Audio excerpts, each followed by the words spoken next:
While there are plenty of games and things to keep you entertained in GhostBSD and FreeBSD, sometimes, it's good to revisit some of these old games that we used to play when we were younger. And in this respect, I'll be looking how to quickly get some DOS games going. Now, it's not complicated, so that suits me fine. And it's fairly easy to do. And yeah, let's get back into it.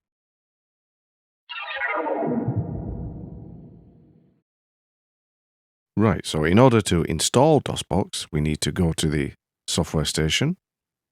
Wonderful utility that GhostBSD has. We'll just put in the password. And we'll just refresh the database. Right, so we need to search for DOSBox. Now, there's a few options available, and we want one specific one for this video. So if we put in DOSBox, you can see there's DOSBox, DOSBox-Staging, there's DOSBox-X, and Libretto. Is it Libretto? DOSBox. The one that we want is DOSBox-Staging. It's a slightly more up-to-date version, and it's actually developed quite recently. So we'll apply that and install it. Right, so that's installed. And if we just go up to the menu at the top, we should see it. There it is, under Games. Got quite a few games in here, but we want DOSBox-Staging. And we'll select that, and there it goes. So if you've used DOSBox in the past, you know what this looks like, and you've probably got an idea what you can be doing.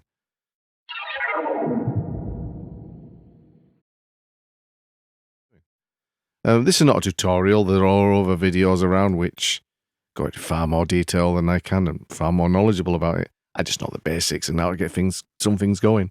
So to make the most of this, you're going to need some DOS either applications or games. I've got a folder with some basic ones in, and it's saved to the desktop.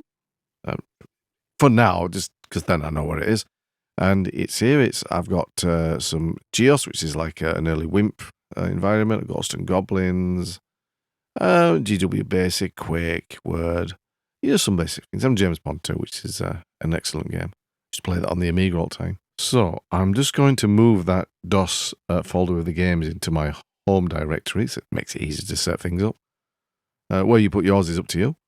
And you can notice that we've got a little flashing cursor with a Z drive there. That's kind of like the default to get things going. But you want to perhaps configure a C drive, and if you put C in now, it's going to give you a little error message. It says drive C does not exist. You must mount it first, run intro or intro mount. Well, you can run that, and it'll tell you everything you need to know. But it's really quite easy. So what you want to do is that you want to assign C drive to be where you put the games for your DOS games. The little folder I showed you earlier. So I'm going to put mount, and then C, and then you give it the path of the folder with all the stuff in it. So we're going to put tilde and then / which is like shortcut for your home directory. And then if you get this one right, you spell it right, it's DOS. And now we've mounted C drive as where we have them games.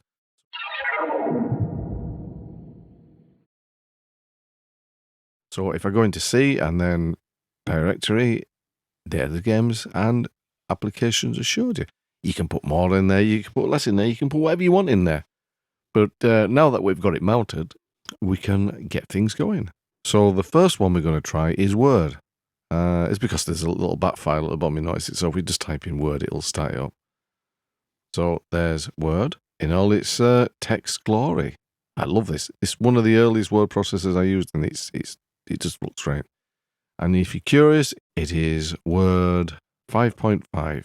Absolutely lovely.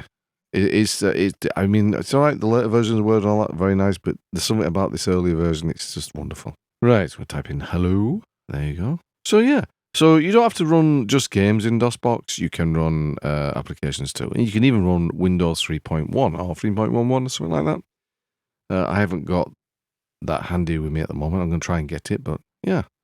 And you can see you got all the usual menus. This is before that awful ribbon and all that kind of like thing came in. It's wonderful.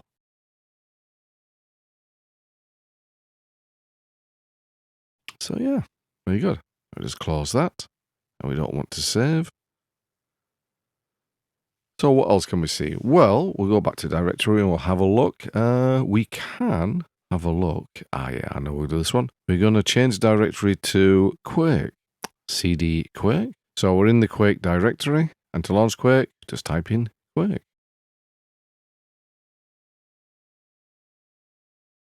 And here we are. Look at this. Oh, I remember that. This was one of the... Just having dial-up back in the day. 1996 or something like that. Oh, yeah. It's July the 12th, 1996 on this one. To play it online via dial-up, absolutely wonderful experience. I played many, many hours with this. Of course, it gives you this little demo run at the beginning. Yeah, it's a classic game. And it's still going now. I mean, you've got different versions of Quake, of course. But this original game is still played. Yeah. So we'll start a new game. And if I remember, you can choose easy, medium, or hard by going left, middle, or to the right. So, yeah, I'm just getting used to the control. So, I don't think I want to go for medium. I want to go for the easy one. It's weird playing by keyboard. So, yeah, we'll just go in there. And I think you start at the beginning there. I think. First episode, Dimension of the Doomed. Okay. Do I stand on that? Yes, I do. And here we go, yeah. Oh, it's all coming back to me now. It's been a while since I played this one. Did you get a little secret compartment? Is it not in there? No. Not that one. Nah. None of these walls. Oh, probably that one over there. Oh, yep, there's a little switch on the wall. There you go. There's a little... Oh, extra ammo. That's good. Useful. And then we run across... Oh, we can't jump up there, can we? No. Oh, yeah, we stand on here and then jump across. Yes, okay. I do remember it's just been a while. And you got some armor. Yeah, okay, that's cool. Go down, there's the lift. I remember this. We go down. Yeah, I remember it from the multiplayer days, because then you'd always have enemies spawning around here. Very good. That was a good trip down memory lane. I enjoyed that. So we'll just quit. Yeah, we'll have a look at James Pond. I haven't played that for a long time. Like I say, the last time I played it was on the Amiga. It's just like I'm playing on the Amiga. And from what I remember, Millennium from 1991 and 93. From what I remember, there was a little cheat thing you could do. It was like we built it into the game, and so I can remember this now. Oh yeah, right at the top. If you collect them things at the top in the right order, how do I stretch up? Oh, there we go. If you collect them in the right order, so it'll be cake. Get it right though. Cake. And then it's hammer. No.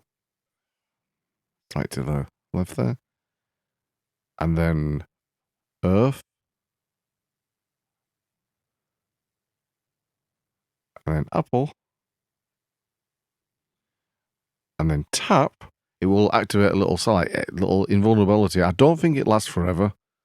You can see little sparkles around you, but it does give you that little bit of extra hope. Oh yeah, I'm sparkling away. I've got a little bit of extra invulnerability. Jump on that. Oh yeah, I remember this. Do you know, this game is wonderful. Playing this brings back all sorts of... it tugs on those member berries, as they call them. Absolutely great. Although, technically, I have no idea what I'm doing. But it's weird, that, isn't it? I don't remember most of the gameplay, but I remember that little cheat thing at the beginning. Don't know why I got it. I think I picked up that from an old TV series in the UK called Games Master, I think, back in the day. We'll just chop on... Can we bump that? A bit like Mario games. Oh, we get a car, okay. I forgot about that. And then we could drive it around, yeah. Cool.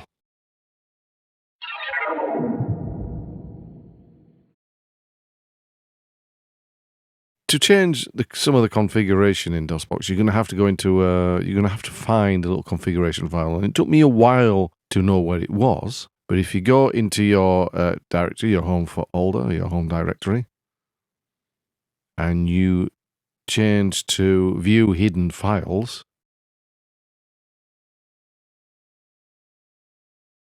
there we go. And there should be a config, he says. Oh, there it is, yeah, I can see it.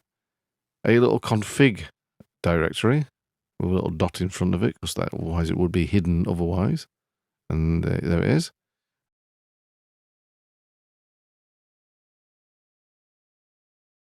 And if you scroll down or find, there's DOSBox. And there we go. You've got DOSBox-Staging.conf. And there's a little config file.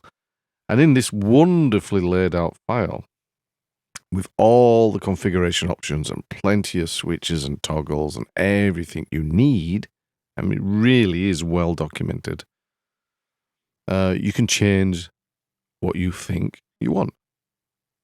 So let's say, for instance, you want to change your output from OpenGL to, I don't know, whatever you want to do. I've seen one or two guides where they say put OpenGL-PP for some like pixel perfect resolution or something. I don't know. But it says deprecated value as OpenGL-PP, so I don't know. You could put that or just leave it.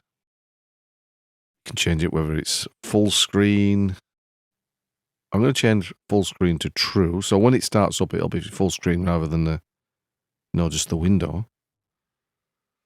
And scroll all the way to the bottom. There's an auto exec. So what you could do, you could put in, the mount option where it tells you to do at the beginning, when you mount the C drive, you could put that in so it does it itself. So I'm going to put mount C, and then like we did before, I'm going to put in the path to the actual games like folder that we had. So it's /DOS, and which basically means that when DOSBox starts up, it will be full screen and also into the right directory. Save that, then start up. I think there we go. Look, it's in full screen. Doesn't that look great? And you can see it already went straight to C drive. So it's not exactly rocket science, which suits me. Like I said, there's plenty of other videos where they give the deep dive into the configuration and tweak everything, and I suggest you go and watch them because they're absolutely brilliant. But for me, this is just simple enough. Just want to get some games going, some simple applications going from back in the day. There we go.